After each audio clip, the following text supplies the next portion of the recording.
Hello guys, welcome back to my channel. तो आज lecture number 6 है एनिमल टिश्यूज चैप्टर का, जिसमें हम क्या पढ़ रहे हैं, फ्रॉग के टॉपिक को पढ़ रहे हैं। ठीक है, पूरे के पूरे फ्रॉग के टॉपिक को हमें पढ़ना है। पहले मैं बता देती हूँ, हम फ्रॉग की अनाटमी में घुस चुके हैं। ठीक है, फ्रॉग की अनाटमी में घुस चुके हैं, जिसमें आज हमारा लगभग 2 टॉपिक रह रहे हैं लास्ट के। आज हम शुरू करेंगे विद नर्वस सिस्टम। ठीक है, नर्वस सिस्टम आज शुरुआत से पढ़ाना है। मैंने कल ज़्यादा बेसिक कुछ नहीं पढ़ाया था। आज इसे हम पूरी तरीके से शुरुआत करेंगे विद नर्वस सिस्टम की। नर्वस सिस्टम में क्या क्या चीज़ें देखने के लिए मिलती है।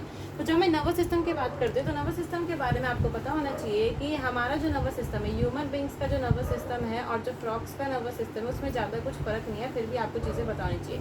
तो जब मैं नर्वस सिस्टम की बात करती हूँ, सबसे पहले आपको बताना चाहिए कि नर्वस सिस्टम में क्या क्या चीज़ें होती हैं। सबसे पहले लाइन लिखूंगी, the chemical control, the chemical control and coordination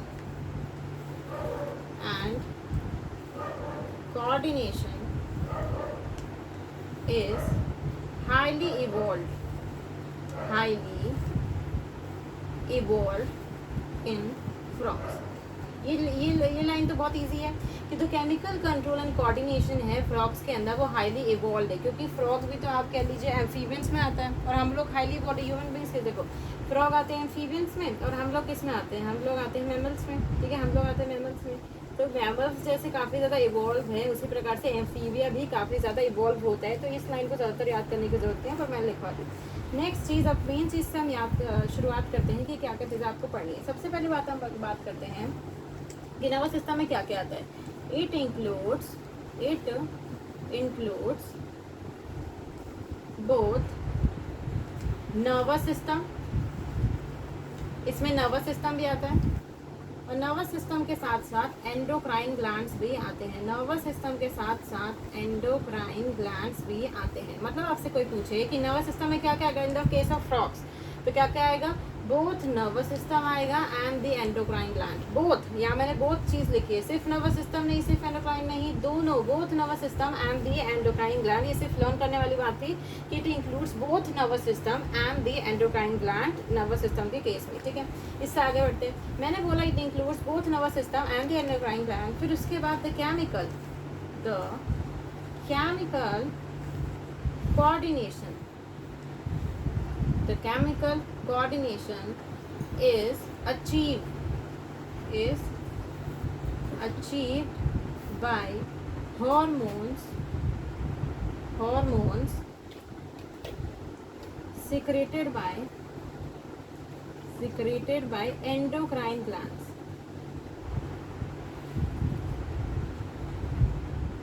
endocrine glands, मतलब इसका मतलब क्या है, मैंने बोला नर्वस सिस्टम में आपको चीज़ पता होनी चाहिए कि the chemical coordination, not the physical coordination, the chemical coordination is achieve by hormones. यानी कि एंडोक्राइन ग्लैंड क्या निकालते हैं, हार्मोन्स निकालते हैं।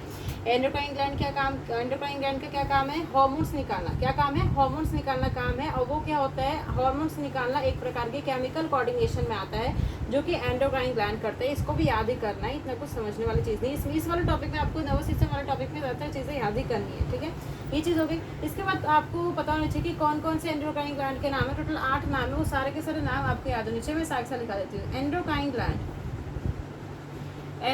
ग्लैंड में कौन कौन से नाम है आपको याद कर लीजिए कि क्या क्या नाम आपको याद करना है। पहला आपका हो गया थायराइड, पैराथायरॉइड, पैराथायरॉइड हो गया, थाइमस हो गया, पीनियल बॉडी,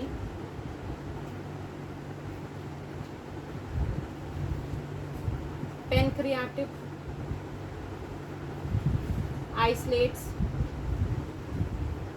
एड्रीनल्स, और सबसे लास्ट में हो गए gonads, testes and ovaries.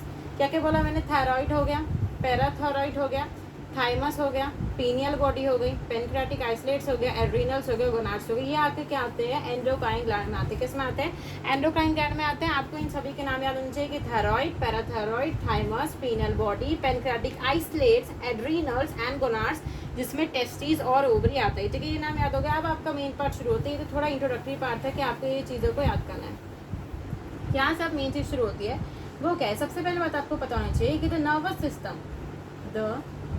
Nervous system is organized is organised into, 3 प्रकार का मैं लिखती हूँ, central nervous system, peripheral nervous system, central nervous system, peripheral nervous system and autonomic nervous system. Autonomic nervous, इसकी सबसे पहले मैं फुल फॉर्म लिख देती हूँ।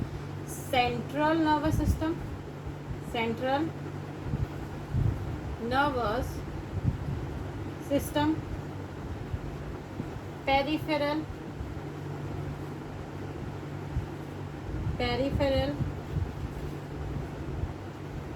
नर्वस सिस्टम, और सबसे लास्ट वाला आता है ऑटोनॉमिक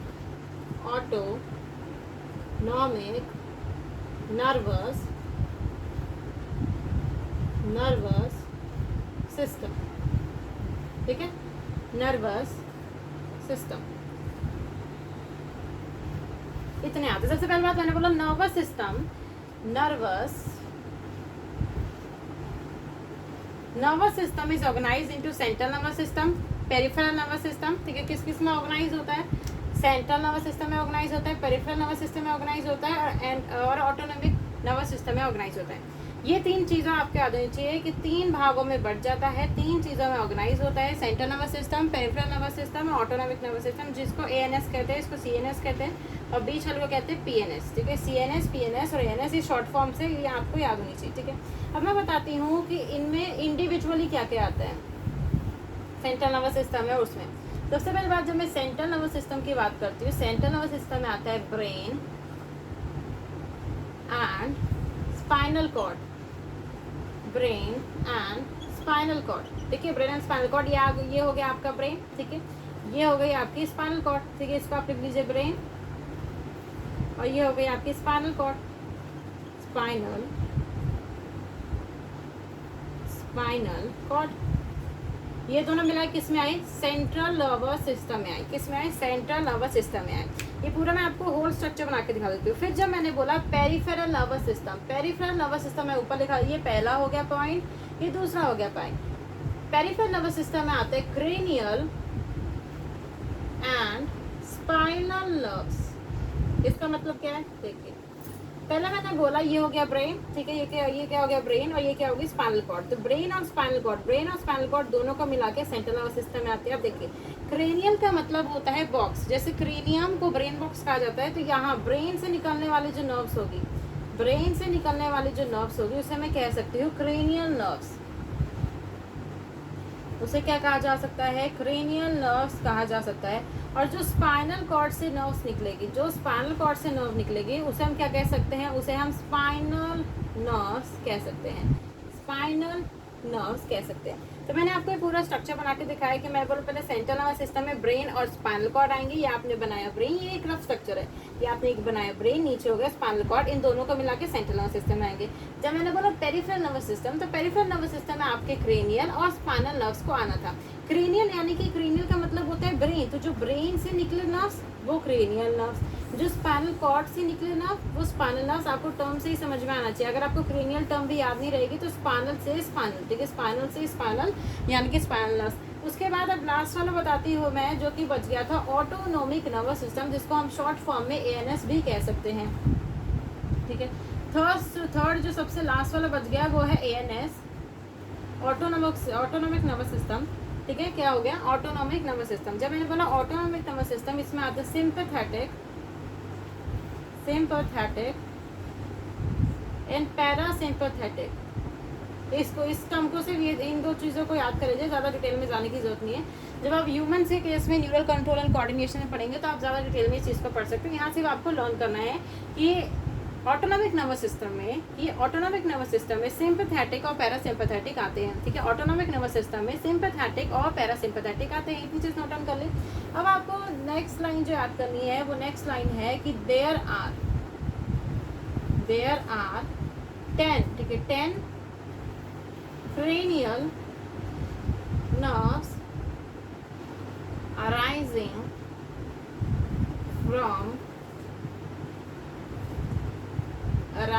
from brain।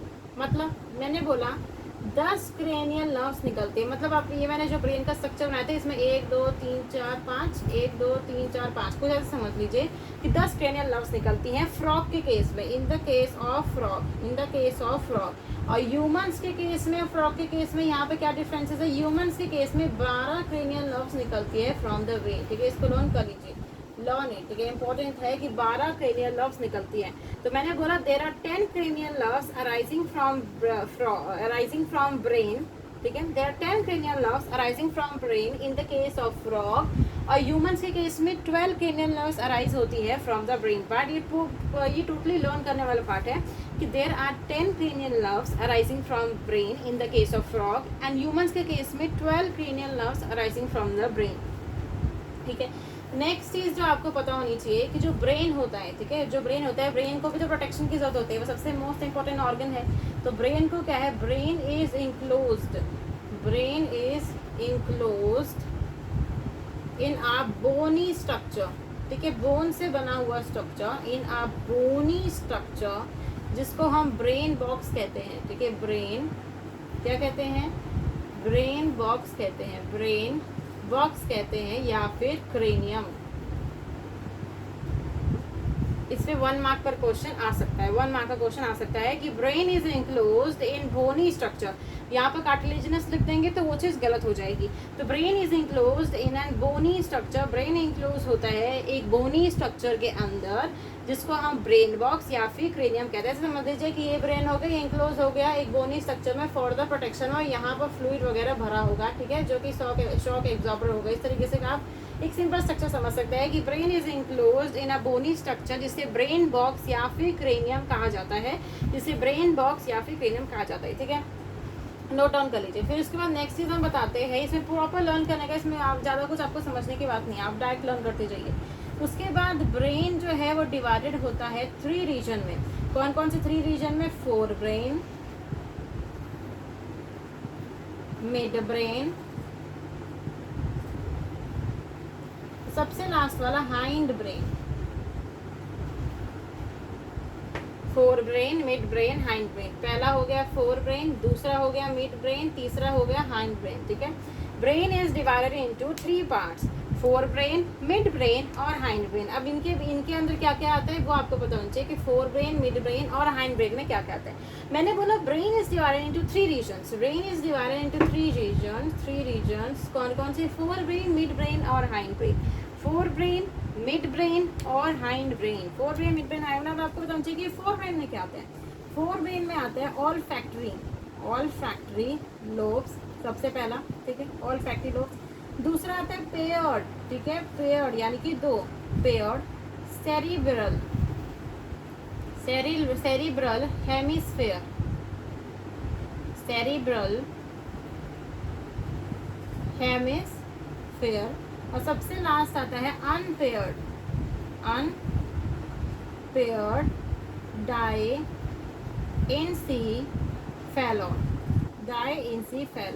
डायइंसीफेलॉन। मैंने क्या बोला, फोर ब्रेन में 3 चीजें आती है, all factory lobes, paired cerebral hemisphere, paired cerebral hemisphere और अनपेयर्ड डायइंसीफेलॉन। मिड ब्रेन में आता है ऑप्टिक, मिड ब्रेन में आता है ऑप्टिक लोब्स। मिड ब्रेन में क्या आता है, ऑप्टिक लोब्स आते हैं। मिड ब्रेन में क्या आता है, ऑप्टिक लोब्स आते हैं। और हाइंड ब्रेन में क्या आता है, हाइंड ब्रेन में आता है सेरिबेलम, सबसे पहला सेरिबेलम, दूसरा मेडुला ऑब्लैंगेटा, मेडुला ऑब्लैंगेटा। सबसे लास्ट वाला क्या आता है, मेडुला ऑब्लैंगेटा। तो ब्रेन में क्या होता है, 3 रीजन्स हो गए, fore brain, midbrain, hind brain. कितने रीजन्स हो गए, 3 रीजन्स हो गए, फोर ब्रेन, मिड ब्रेन और हाइंड ब्रेन। क्या क्या चीज़ें उसमें आती है, फोर ब्रेन क्या आता है, ऑल्फैक्टरी लोब्स, फोर ब्रेन के अंदर आता है olfactory lobes, paired cerebral hemisphere और अनपेयर्ड डायइंसीफेलॉन। मिड ब्रेन के अंदर क्या आता है, ऑप्टिक लोब्स आते हैं। हाइंड ब्रेन के अंदर क्या क्या आता है, सेरिबेलम, मेडुला ऑब्लैंगेटा। ठीक है, सेरिबेलम आपको याद करना है कि इसमें 3 चीज़ आएगी फोर ब्रेन के अंदर। कौन कौन से, ऑल्फैक्टरी लोब्स आएंगे, पेयर्ड सेरिब्रल हेमिस्फेयर आएगा, अनपेयर्ड डायइंसीफेलॉन आएगा। मिड ब्रेन के अंदर क्या आएंगे, ऑप्टिक लोब्स आएंगे और हाइंड ब्रेन के अंदर आएगा या सेरिबेलम और मेडुला ऑब्लांगाटा, इसको डायरेक्टली लर्न करना है, ठीक है। इसको लर्न कर लिया होगा। इसके आगे बढ़ते हैं। मैंने बोला कि ये चीज़ें आएंगी। अब आपको ये चीज़ पता होनी चाहिए कि जो सबसे लास्ट वाला पार्ट मैंने बोला मेडुला ऑब्लांगाटा, मेडुला ऑब्लांगाटा में क्या होता है, medulla oblongata passes out through foramen magnum, which continues into the spinal cord, which is enclosed in the vertebral column। मतलब मैंने बोला मेडुला ऑब्लांगाटा, ये डायरेक्टली लर्न करने वाला लाइन है कि मेडुला ऑब्लांगाटा जो मैंने सबसे लास्ट वाला बताया ना कि हाइंड ब्रेन के सबसे लास्ट वाले में एक सेरिबेलम आता है और मेडुला ऑब्लांगाटा आता है। तो medulla oblongata passes out through foramen magnum से गुजरता है, ठीक है। मेडुला ऑब्लांगाटा फोरामेन मैग्नम से गुजरता है, which continues into the spinal cord, which is enclosed, यानी कि spinal cord और वो सब चीज़ें enclosed into the vertebral column, which is enclosed into the vertebral column. इन चीज़ों को आपको डायरेक्टली लर्न करना। अभी तक मैं जितनी भी चीज़ें बताई उसमें कुछ इतना समझने वाला नहीं है। अगर आपको डिटेल में समझना होगा तो न्यूरल कंट्रोल एंड कोऑर्डिनेशन वाला चैप्टर होगा ह्यूमन फिजियोलॉजी में, उसमें आप उसको डिटेल में समझ सकते हैं, ठीक है। उसको आप क्या समझ सकते हैं, डिटेल में समझ सकते हैं। मैंने बोला medulla oblongata passes out to foramen magnum which continues into the spinal cord which is enclosed in the vertebral column, ठीक है। आपको ऐसा नहीं करना कि इनटू द वर्टिबल कॉलम यहाँ स्पाइनल कॉर्ड, नहीं, इनको प्रॉपर ऑर्डर में होना चाहिए कि into the spinal cord and then the vertebral column, ठीक है। इसको मैं मिटा देती हूँ। ये चीज़ समझ में आती है। मेजर पार्ट हमारा खत्म हो गया। अब आपको सेंस ऑर्गन के बारे में बात करनी कि फ्रॉग के पास कौन कौन से सेंस ऑर्गन पाए जाते हैं। सो फ्रॉग एग्जिबिट्स डिफरेंट, फिर से लिख देते हैं इसको, frog exhibits different type of sense organs।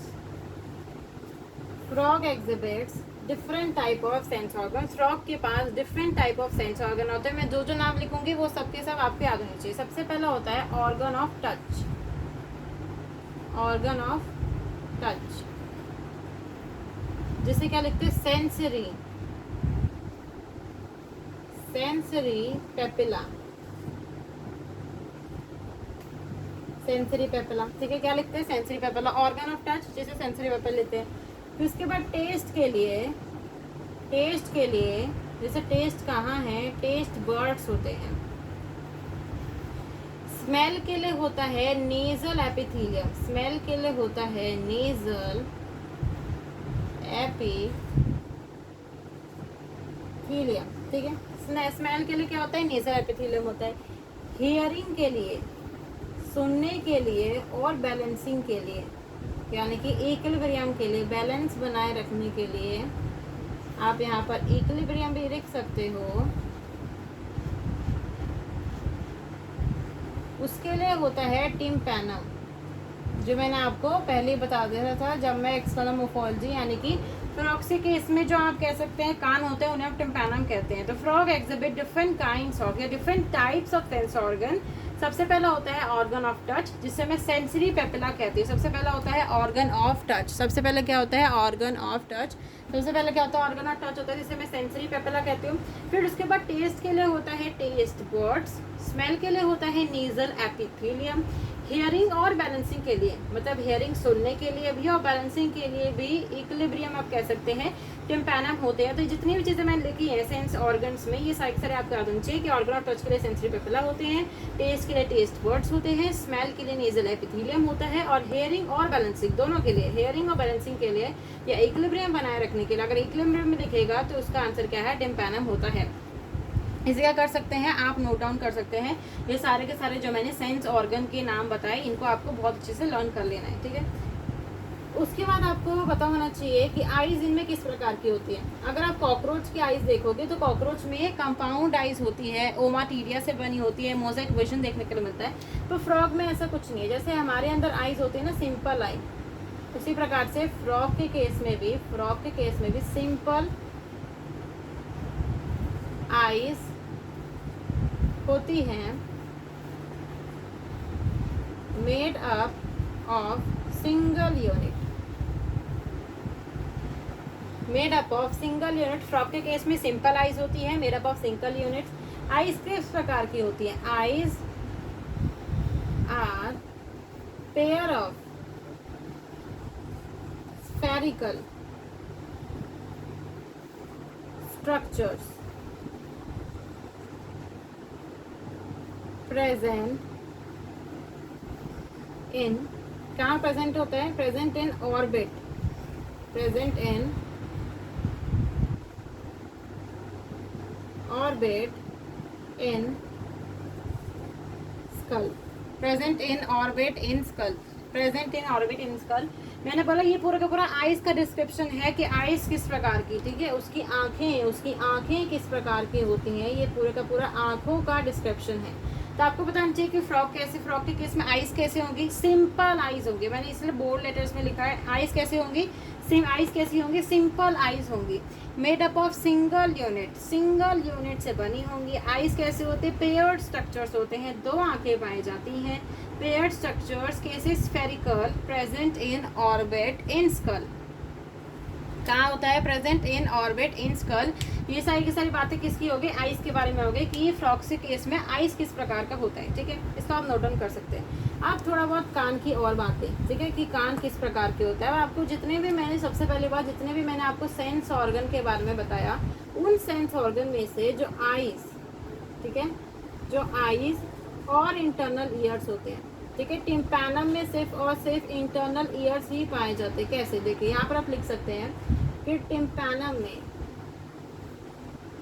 Tympanum में इंटरनल ईयर्स होते हैं। यहाँ नोट बना के लिख लीजिए कि external ears are absent in, -int का मतलब होता है absent in frogs, absent in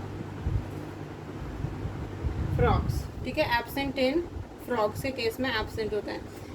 eyes and internal ears are well organised structures होते हैं। वेयरएज जो रेस्ट बच गए, कौन कौन से बच गए? आपका ऑर्गन टच बच गया, टेस्ट बर्ड्स बच गए, नेजल एपिथेलियम बच गए। वो क्या है? सेलुलर एग्रीगेशन है अराउंड नर्व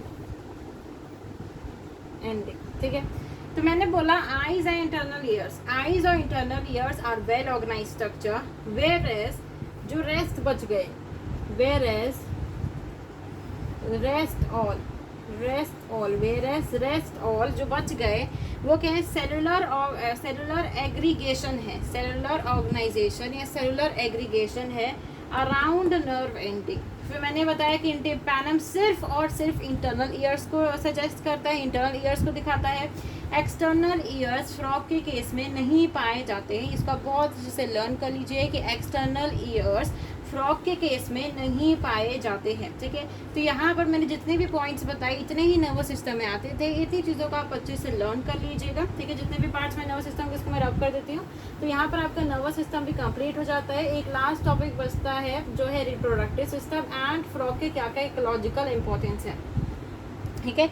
फ्रॉग के क्या क्या इकोलॉजिकल इंपॉर्टेंस है और रिप्रोडक्टिव सिस्टम सिर्फ लास्ट टॉपिक रहता है जो कि हम लगभग लेक्चर नंबर 7 में कवर कर लेंगे। तो that will be your last lecture, ठीक है, लेक्चर नंबर 7। तो आज हम इस क्लास को यहीं पर एंड करते हैं। Please subscribe to my channel, like करिए और शेयर करिए। Thank you.